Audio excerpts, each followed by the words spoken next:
Assalamualaikum warahmatullahi wabarakatuh. Selamat sore, salam sehat dan salam sejahtera untuk kita semua.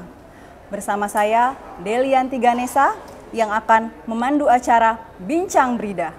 Bincang Brida merupakan acara yang mengetengahkan peran strategis riset dan inovasi dalam peningkatan daya saing dan kesejahteraan daerah. Telah hadir bersama kami tamu yang sangat istimewa, Gubernur Bali, Bapak Dr. Insinyur Wayan Koster MM. Selamat datang Bapak, apa kabar Pak? Kabar baik, selamat malam. Bagaimana Pak perjalanan tadi Pak? Lancar, aman. Lancar ya Pak? Nggak macet ya Pak ya? Enggak, lancar. Alhamdulillah, ya. macet. Baik Pak, hari ini kita akan berbincang-bincang terkait dengan riset dan inovasi daerah khususnya di Provinsi Bali Pak. Ya. Baik Pak, terkait dengan Provinsi Bali Pak, potensi apa saja Pak yang ada di dalam Provinsi Bali? Maksudnya potensi unggulan atau sektor-sektor apa saja yang berkembang Pak? Sebelum itu saya ingin menjawab dulu mengenai keberadaan Badan Riset dan Inovasi Daerah di Provinsi Bali. Sejak saya dilantik menjadi gubernur 5 September 2018, jadi sekarang sudah berjalan lebih dari 3,5 tahun, saya langsung diberikan arahan oleh Ibu Megawati Soekarno Putri, Ketua Umum PDI Perjuangan juga Presiden kelima Republik Indonesia, untuk membentuk Badan Riset dan Inovasi Daerah. Jadi oleh karena itu, tahun 2019 saya langsung melakukan perubahan peraturan daerah mengenai pembentukan organisasi perangkat daerah Provinsi Bali. Sekaligus saya merampingkan jumlah perangkat daerah yang ada di pemerintah Provinsi Bali, yang semula saya masuk itu ada 49 organisasi perangkat daerah. Saya kurangi menjadi 37 organisasi perangkat daerah. Jadi berkurang 12. Tapi terus saya menambah satu perangkat daerah yang baru, yaitu Badan Riset dan Inovasi Daerah. Jadi peraturan daerahnya berubah menjadi Peraturan Daerah Nomor 7 Tahun 2019. Tetapi pengisian jabatannya setelah Perda ini disetujui oleh Bapak Mendagri, tidak otomatis saya isi karena belum ada pejabat yang pensiun. Jadi harus menunggu pensiun dulu. Saya tidak ingin menonjobkan kepala dinas atau kepala biro, kepala badan yang belum pensiun, yang masih aktif, dinonjobkan karena ada pengurangan jumlah organisasi perangkat daerah. Sehingga baru bisa diisi jabatannya Kepala Badan Riset dan Inovasi Daerah itu pada bulan Januari 2020. Dan Badan Riset Inovasi Daerah Provinsi Bali ini menjadi satu organisasi perangkat daerah yang mandiri, sendiri sudah, tidak bergabung dengan organisasi perangkat daerah yang lainnya. Nah, tugasnya adalah melakukan riset kebijakan dan inovasi untuk pembangunan daerah Bali dalam rangka meningkatkan kualitas kebijakan serta meningkatkan produktivitas dan kualitas kebijakan pembangunan Provinsi Bali. Di antaranya adalah yang berkaitan dengan riset dan inovasi di dalam memenuhi kebutuhan pangan di Provinsi Bali agar Bali mampu menjadi satu wilayah yang berdaulat di bidang pangan. Sesuai dengan arahannya Ibu Megawati Soekarno Putri, Bali harus bisa berdaulat di bidang pangan. Dan memang potensi sumber daya alam yang dimiliki dari sisi pertanian, kelautan, dan perindustrian itu sangat memungkinkan untuk menjadi daerah yang berdaulat di bidang pangan. Kemudian saya merumuskan itu dan saya juga membentuk satu sistem aplikasi yang menghitung posisi pangan yang ada di Provinsi Bali dan membuat neraca pangan. Neraca pangan ya Pak? Neraca pangan. Dari neraca pangan itu terhadap kebutuhan pokok pangan bagi warga di Bali, itu Bali hampir semuanya surplus. Dan yang defisit cuma satu, yaitu bawang putih. Hanya bawang putih yang defisit. Defisit ya Bang? Ya. Nah, saya lacak kepada Dinas Pertanian kenapa bawang putih itu bisa defisit, karena petaninya kurang bersemangat menanam bawang putih. Kenapa kurang semangat? Apakah iklim tidak cocok? Iklimnya cocok. Kenapa tidak mau nanam? Karena ternyata kurang laku di pasar. Kenapa kurang laku bawang putih produk Balinya? Karena kalah bersaing harganya dengan bawang putih impor. Jadi produk impor ini salah satu permasalahan yang membuat petani kita itu menjadi kurang termotivasi untuk berproduksi, karena ketika memiliki produk kurang nggak laku. Nah, oleh karena itu saat ini pertama arah kebijakan saya adalah memang untuk memenuhi agar Bali berdaulat di bidang pangan.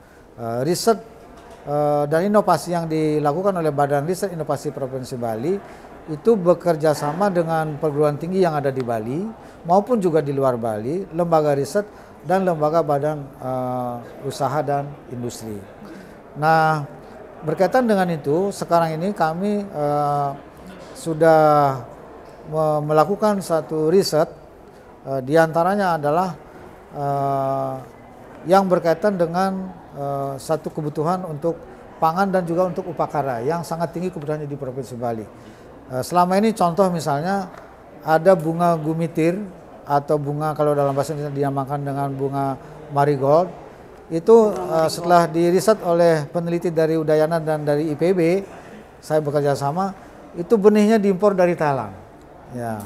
Padahal kebutuhan bunga ini tinggi sekali. Omsetnya itu 1 tahun 200 miliar. Jadi karena itu saya meminta kepada peneliti untuk membuat benih sendiri. Dan penelitiannya dilakukan selama 2 tahun, kira-kira akan selesai pada bulan akhir Agustus atau paling lambat awal September tahun 2022 ini. Jadi itu akan menjadi benih khas Bali untuk bunga gumitir atau bunga marigold. Sehingga ini akan menjadi kebutuhan untuk upacara dan juga kebutuhan untuk dekorasi taman dan sebagainya yang sangat diperlukan di Provinsi Bali karena seringnya ada event di Provinsi Bali. Begitu juga produk-produk yang lainnya yang lokal Bali itu sangat terkenal. Meskipun Bali itu wilayah yang kecil, tapi dianugerahi dengan kekayaan, keunikan dan keunggulan produk-produk alam yang luar biasa.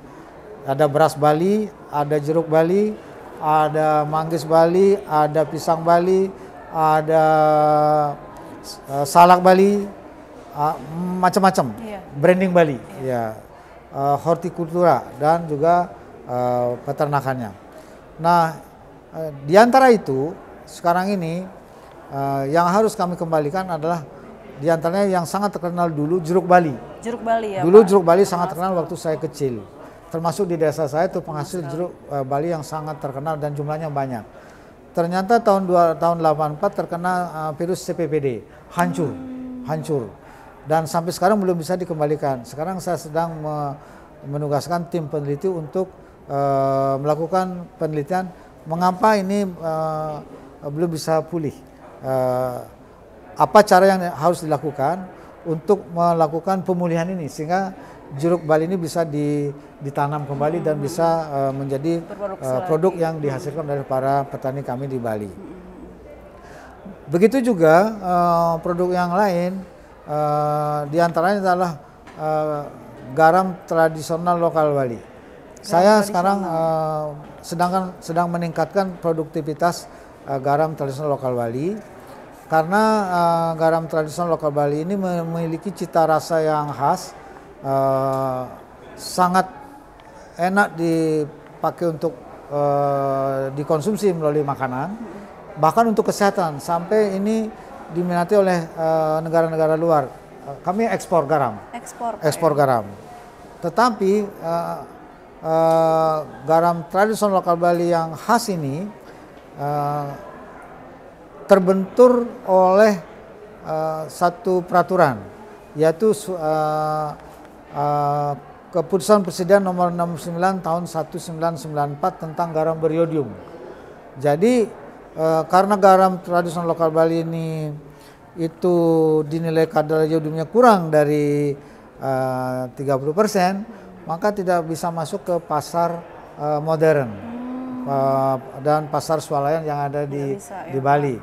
Kita bisa ekspor, tetapi malah untuk kita jualan di dalam sendiri kita menggunakan garam impor. Garam impor.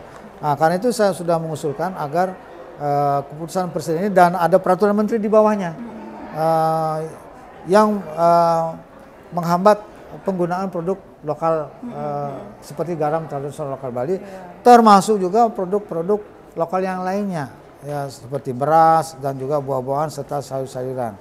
Jadi saya kira dengan adanya BRIN dan BRIDA itu akan mendorong adanya kemajuan pembangunan di daerah, termasuk meningkatkan produktivitas dan kualitas serta daya saing produk lokal di masing-masing daerah yang memiliki potensi dan karakteristiknya sendiri di seluruh Indonesia, karena memang saya kira Indonesia anugerahnya luar biasa.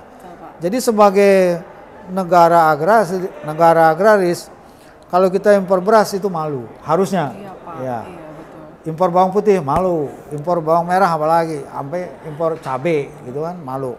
Sebagai negara maritim, impor garam malu kita, impor ikan malu kita. Jadi karena itu ini harus diproteksi. Nah, bagaimana memproteksinya? Maka regulasi di atasnya, regulasi nasionalnya, undang-undang, peraturan pemerintah, peraturan menteri, itu harus berpihak kepada sumber daya lokal. Apa yang tengah digiatkan oleh Bapak Presiden untuk mempercepat peningkatan penggunaan produk dalam negeri, saya kira konteksnya itu termasuk di dalamnya adalah peningkatan penggunaan produk lokal di masing-masing daerah. Nah, karena itu regulasinya harus berpihak. Jadi sejumlah regulasi itu harus dilakukan perubahan supaya dia tidak terlalu ramah impor, supaya dia lebih berpihak kepada sumber daya lokal. Jangan sampai produk lokal kita itu kalah bersaing dengan harga produk impor. Nah, itu ini harus dilakukan. Iya, betul, Pak. Apa artinya kita membuat BRIN, BRIDA di daerah, ketika produktivitasnya meningkat, kualitasnya meningkat, tapi harganya lebih tinggi dari produk impor, lantas produk impor masuk, produk kita jadi mati. Iya. Petani kita tidak akan mau berproduksi. Maka inovasi itu tidak akan punya makna. Ya, jadi itu harus diimbangi dengan ekosistem yang mendukung. Itu harapan saya.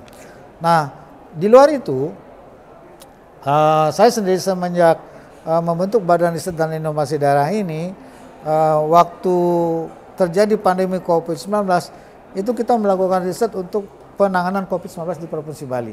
Sehingga penanganan itu menjadi lebih efektif, lebih tepat, dan cepat. Bali sekarang COVID-nya sudah melandai dan stabil di angka yang saya kira sudah sangat kondusif, sehingga recovery pariwisata dan recovery ekonomi itu sudah bisa dilakukan. Nah, selain itu juga ada dengan adanya Badan Riset dan Inovasi Daerah di Provinsi Bali ini, salah satu tupoksinya adalah mengelola kekayaan intelektual. Sejak Badan Riset Inovasi Daerah ini saya bentuk 2019 sampai sekarang sudah ada 197 produk yang mendapat sertifikat kekayaan intelektual. Ini merupakan perlindungan terhadap produk lokal sekaligus juga meningkatkan nilai ekonominya. Dan juga itu akan membuat daya saing. Seperti Ndek Bali ini itu sudah mendapat kekayaan intelektual dari Menteri Kumham dan sekarang digunakan oleh Christian Dior sebagai produk industrinya untuk busana, tas, sepatu dan sebagainya. Endek ya, Pak? Iya, Ndek Bali. Oh, Endek. Iya. Endek. Ini namanya Ndek Bali. Ya. Begitu juga produk kain tradisional lainnya di Bali itu sedang ditangani, diproses hak kekayaan intelektualnya. Nah, diantaranya itu yang sangat penting setelah adanya BARI ini adalah Badan Riset Inovasi Daerah ini adalah kami sudah bisa menghasilkan sertifikat untuk perlindungan produk kopi. Indikasi geografis kopi di Kintamani dan di Pupuan, dan indikasi geografis untuk garam di Amed dan di Kusambe Klungkung. Jadi nilai ekonomi garam lokal Bali ini akan lebih meningkat lagi. Nah, nilai ekonominya sudah meningkat, tapi bisa kalah daya saing karena regulasi tidak mendukung. Tapi kemarin saya mengeluarkan surat edaran supaya pasar swalayan, kemudian juga pasar-pasar modern seperti Indomaret, Minimaret, Alfamaret dan Maret-Maret yang lainnya itu supaya menggunakan produk lokal Bali, termasuk garam lokal Bali. Nah gitu. Nah sekarang udah mulai bisa masuk, tapi belum bisa tuntas karena masih ada kepres ini. Ya, saya udah mengusulkan kepada Pak Menteri supaya ini dirubah. Tadi saya sudah bicara juga dengan Bapak Kepala BRIN supaya ini jadikan rekomendasi untuk perubahan regulasi, dan masih ada sejumlah regulasi peraturan, ada peraturan pemerintah, ada peraturan menteri yang itu masih ramah terhadap produk impor. Jadi kalau itu masih ada, kita bersemangat melakukan inovasi di daerah itu, pada akhirnya itu tidak akan menghasilkan sesuatu yang bermanfaat secara optimal untuk masyarakat. Jadi saya menyambut gembira ini pertemuan ini. Tadi saya sudah minta kepada Pak Kepala BRIN, pertemuan ini bagus dan dilakukan setiap tahun. Tahun depan kepala daerah sudah harus membawa hasil inovasinya, apa yang dilakukan di daerahnya, dan secara nyata memberi kontribusi dalam rangka peningkatan kesejahteraan dan perekonomian masyarakat di daerahnya. Saya kira itu. Wah Pak, ini menarik sekali ya Pak ya, dari mulai kita bicara potensi Bali, lalu regulasi yang memang masih menghambat ya Pak ya, tidak ramah, maksudnya ramah terhadap impor, seperti itu ya Pak ya. Cuma saya tadi udah mendengar dari Bapak sendiri potensi pangannya sangat bagus, garam tradisional, buah dan sayur mayurnya pun. Ada arak Bali juga. Arak Bali Pak. Top sekali. Wah, itu harus. Gak kalah sama soju, gak kalah sama sake.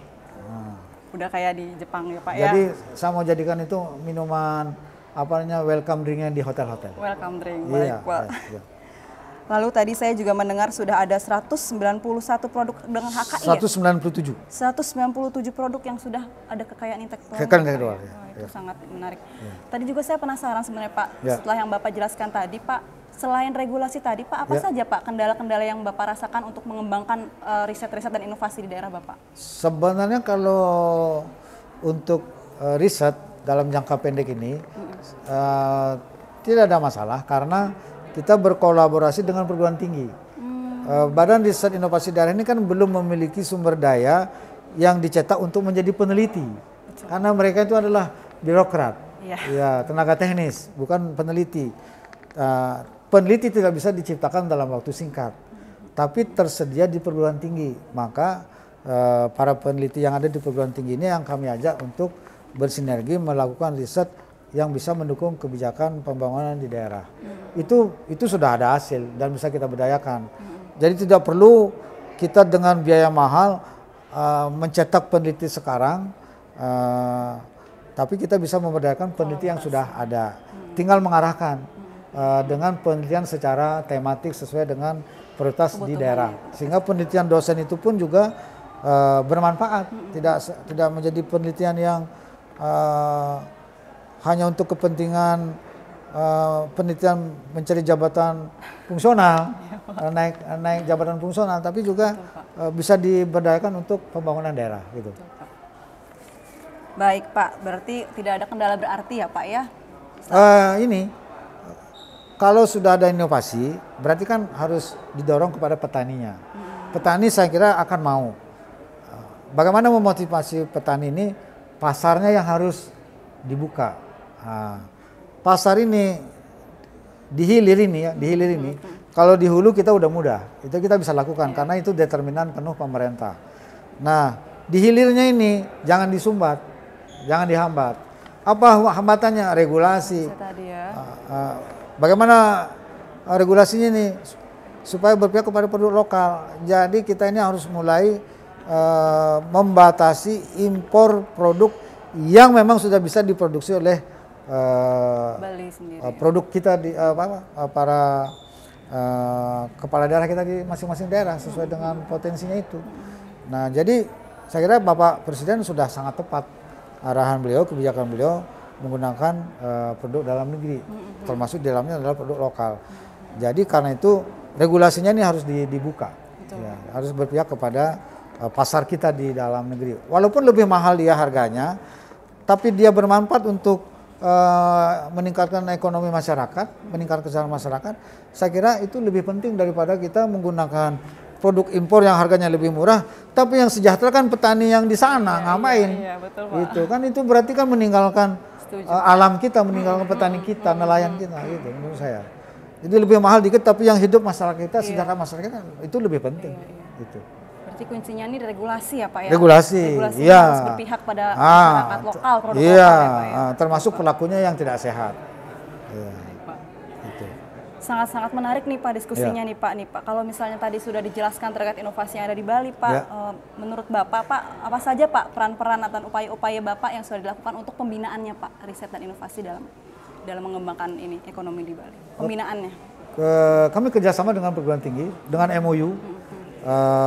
Satu untuk riset, yang kedua untuk mengedukasi masyarakat serta melakukan percepatan pembangunan di daerah sampai ke tingkat desa. Itu. Berarti kolaborasi ya Pak? Iya, kolaborasi. Kolaborasi bersama berbagai stakeholder, iya, perguruan tinggi, baik swasta ya Pak ya, semua ya dilakukan. Misalnya katanya dengan pertanian. Di perguruan tinggi itu kan ada program studi pertanian, fakultas pertanian. Kalau kaitannya dengan lingkungan, kan ada bidang studi yang ngurusi lingkungan di perguruan tinggi. Kemudian soal kesehatan, ada perguruan tinggi yang punya prodi tentang kesehatan. Kelautan juga, perindustrian juga, semua ada. Jadi sekarang dosen dan mahasiswa yang ada di perguruan tinggi itu dengan sistem belajar sekarang, dengan Merdeka Belajar yang diterapkan oleh Bapak Menteri Pendidikan sekarang ini, itu sekaligus mengkolaborasikan. Jadi pemerintah daerah dapat memberdayakan ini tanpa harus keluar biaya. Karena itu menjadi bagian daripada sistem penyelenggaraan pendidikan. Ini akan saya lakukan dalam waktu cepat, masih dirumuskan panduannya. Jadi kalau ini sudah dilakukan, saya kira penyelenggaraan pembangunan di daerah itu akan menjadi lebih efektif dan efisien. Tidak sepenuhnya dilakukan oleh birokrasi pemerintahan, tapi juga akan dilakukan sebagian oleh dosen dan mahasiswa yang ada di universitas. Itu. Betul, Pak. Lebih tepat sasaran, saling mendapat manfaat. Pemerintah daerah dapat manfaat, perguruan tinggi juga dapat manfaat. Betul, Pak. Ya, dia mahasiswa dapat SKS. Ya, dosennya dapat KUM untuk penelitian dan pengabdian masyarakat. Jadi penelitian dan pengabdian masyarakat tematik yang akan kami kembangkan. Berarti kebijakannya sudah berbasiskan riset ya Pak, kolaborasi dengan universitas ya Pak ya. Baik Pak. Itu penting ya. Penting sekali Pak, betul. Tertarik saya Pak terkait pembiayaan tadi Pak. Ini mungkin bisa pertanyaan terakhir Pak terkait penganggaran. Jadi selama ini Pak penganggaran dalam mendukung riset dan inovasi di Provinsi Bali itu biasanya dari APBD atau ada sumber-sumber lain Pak? Dari APBD. APBD Pak. APBD. Nah karena APBD kami terbatas, maka kerjasama dengan perguruan tinggi. Biayanya dari perguruan tinggi. Karena perguruan tinggi kan dia punya sumber dari PNBP-nya. Dari pendapatan negara bukan pajaknya dan dari APBN. Nah, dia kan sudah mendapat program penelitian dan pengabdian masyarakat. Cuma judulnya belum ditentukan. Nah, judulnya dari pemerintah daerah yang menentukan. Jadi begitu. Iya, kolaborasi itu ya Pak. Iya, jadi tanpa mengeluarkan biaya kita. Gitu. Tapi ada Pak rencana ke depan untuk melakukan penganggaran di luar dari APBD, misalnya dengan kolaborasi swasta? Atau bisa. Sudah ada dengan dunia usaha, dengan dunia industri, dan termasuk CSR. CSR ya Pak? CSR. Baik Pak, terima kasih banyak ini Pak atas waktu Bapak dan berkenan untuk diwawancara oleh kami. Mungkin terima kasih sekali atas waktunya Pak. Kurang lebihnya saya mohon maaf Pak. Salam sehat selalu Bapak. Makasih. Selamat malam. Rahayu. Demikian pemirsa, sudah kita lalui acara Bincang Brida bersama dengan Gubernur Bali. Semoga Bincang Brida kali ini bermanfaat untuk kita semua. Kurang lebihnya saya mohon maaf. Terima kasih. Wassalamualaikum warahmatullahi wabarakatuh. Salam inovasi. Salam inovasi. Jangan lupa like, subscribe, dan share ya.